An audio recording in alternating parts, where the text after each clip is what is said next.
here. Another good interview on this Tuesday afternoon. I'm joined now by undefeated lightweight prospect Nelson Perez. Nelson, how you doing? Doing good. How about you? Doing pretty well. You back in action this Saturday night in Massachusetts. Tell us about the fight. Well, this is gonna be my second 6 round fight. The main event. Very excited for that. Yeah.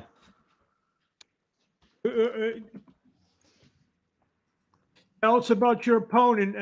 You were facing on the. I just had my notes in front of me. I just put them to the side for a second. So let me just grab this. You were fighting. Damn, I'm usually prepared like this. I just moved my notes to the side for a second.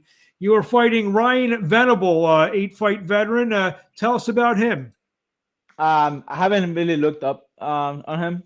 Uh, I'm just focused on training, getting ready all the time. Stay ready, you know.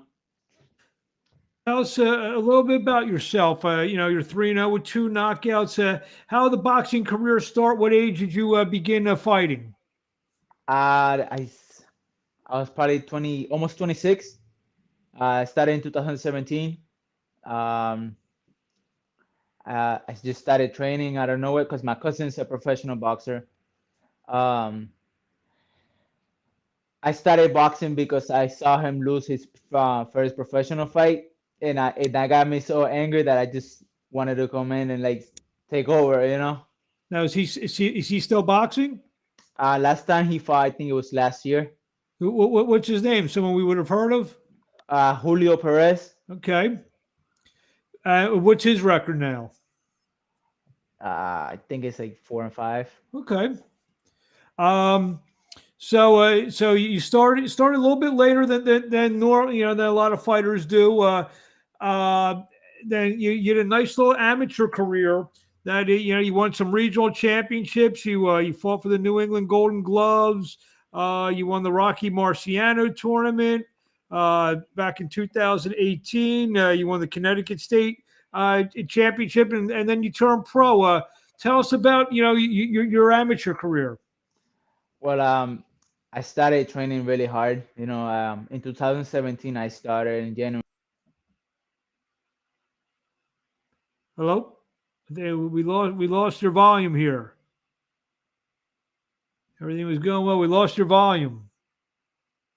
I don't know if you can hear us, but we lost Nelson Perez. Maybe if Nelson, if he, I think it's actually an internet problem. I can see that his internet is not that great where he's at. Maybe he can log off and log back on as we wait for Nelson Perez to. Can you hear us? Hold, we just got you back. Hold on, Nelson. Going to try to log back on. Hopefully, today will be also. We got Nelson back here. Nelson, can you hear us? But now we can't hear you. You must have did something on your volume. I can't hear you. See, sometimes we run into these internet problems with some. There you are. Can you hear me now? You're very loud, but yes, we hear you. Sorry. Okay, there you go. So we're talking about your amateur career. You won these tournaments. Yes. I started in 2017. Um, I started training, really hard. Um, I lost my first. Well, I did a couple fights in 2008, and then I stopped training, like, because I was just not. It wasn't for me back then. And I started in 2017. I did my first amateur fight, which I lost by split decision, and I didn't like losing, you know what I'm saying? And I just kept training. I did another fight in 2017 December, I think it was, Mm-hmm. and I won that fight in the second round TKO. And then I felt very good, and I just kept training hard, And then in 2018, I started doing the Golden Gloves.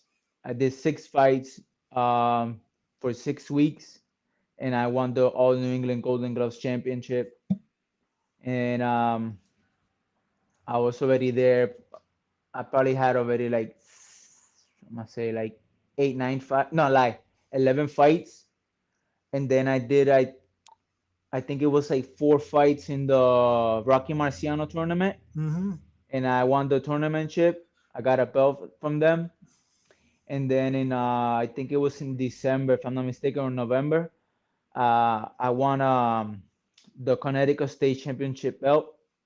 And then in 2019, I just turned pro. I see your last fight. You fought a 66 fight veteran in Dwayne Wisdom.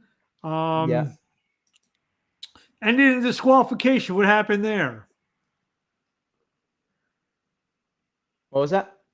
Ended in a disqualification. What happened in that fight? Well, I think to be honest with you, I think he didn't want to keep fighting. He was just I for me, I think he was looking for a way out. Um, he just kept swearing at the referee to let him do his job, but he just kept holding and headbutting me. Oh So like, wow. so like, I think he was looking for a way out.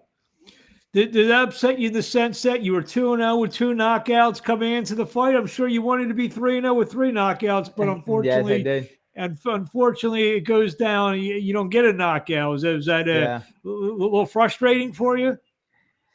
it was a little frustrated, but then I started thinking like, maybe it was God's plan to go that way. He has a family to go home to. You never know if I like hurt him or not. So like, I started thinking about it. I'm like, hey, it's probably God's plan to go that way. But I Uh, also wanted to keep my KO streak. of course, of course.